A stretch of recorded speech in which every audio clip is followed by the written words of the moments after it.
সংশোধিত ওয়াকফ আইনের প্রতিবাদ, আর সেই প্রতিবাদেই জ্বলছে মুর্শিদাবাদ। 3 জনের মৃত্যু হয়ে গিয়েছে ইতিমধ্যেই। শামশেরগঞ্জে একেবারে বাড়িতেই বাবা ছেলেকে কুপিয়ে খুন করা হয়েছে এবং সেই বাড়িতে কিভাবে তাণ্ডব চালানো হয়েছে তার ছবিতেই স্পষ্ট।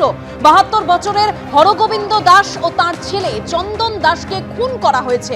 বাবা ছেলেকে বাড়িতেই নৃশংসভাবে কুপিয়ে হত্যা করা হয়েছে।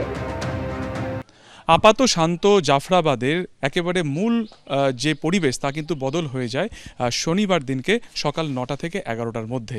জাফরাবাদে বাবা ও ছেলে যাদেরকে একেবারে নৃশংসভাবে হত্যা করা হয় তারই বাড়ির ঠিক সামনে সেখানে আমরা এই মুহূর্তে রয়েছি, যেখানে এখনও ঠিক এই যে বারান্দা দেখা যাচ্ছে সেখানে তার চিহ্ন স্পষ্ট, যে যেখানে সেখানে বড় বড় ইট ও পাথর পড়ে রয়েছে। এবং পরিবারের যেটা অভিযোগ যে কালকে 9টার কিছু পরে দুষ্কৃতীরা এক দল বেঁধে তারা এই বাড়িতে হামলা করে। যে গেট, সেই গেট ভাঙা হয়, সেই গেট ভেতর থেকে লক ছিল। বাবা ও ছেলে টেনে হিড়হিড় করে এখান থেকে বাইরে বের করে নিয়ে যাওয়া হয় এবং তারপরই এই দুজনকে নৃশংসভাবে হত্যা করা হয়। এখানে যেখানেই তাকানো যায়, সেটা বাড়ি থেকে শুরু করে যেখানে তারা ঘুমন বা যেখানে তারা রান্না করেন, প্রত্যেকটি জায়গাতে কিন্তু ভাঙচুর চালানো হয়েছে এবং ভেতরে ঢুকে অবাধে লুটপাটও কিন্তু চালানো হয়েছে।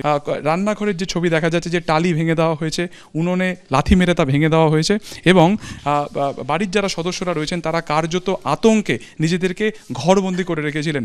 পাশের একটু ছবি দেখানোর চেষ্টা করছে, এখানে আসবাবপত্র উল্টে দেওয়া হয়।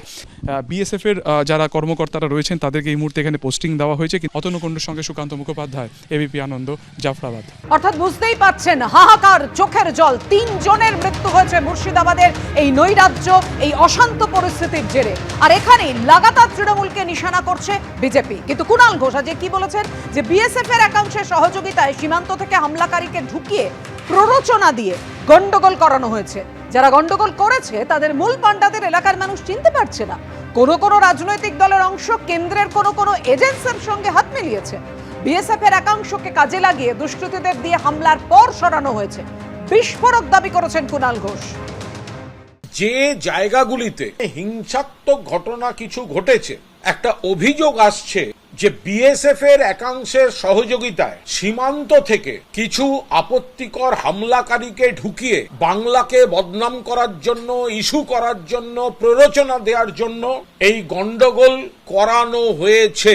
যে মুখগুলো গন্ডগোল করেছে তাদের মূল পাণ্ডাদের এলাকার মানুষ চিনতে পারছে না। যে কোন রাজনৈতিক দলের অংশ কেন্দ্রের কোন এজেন্সির সঙ্গে হাত মিলিয়ে বা কেন্দ্রের কোন এজেন্সির পরিচালনায় একটা গোপন ব্লুপ্রিন্টের মাধ্যমে বিএসএফ এর একাংশকে কাজে লাগিয়ে দুষ্কৃতী, হামলাবাজ যারা এই ধরনের কাজ করে তাদেরকে বিএসএফ এর একাংশের সহযোগিতায় ঢুকিয়ে গন্ডগোল করিয়ে আবার সরিয়ে দেওয়া হয়েছে।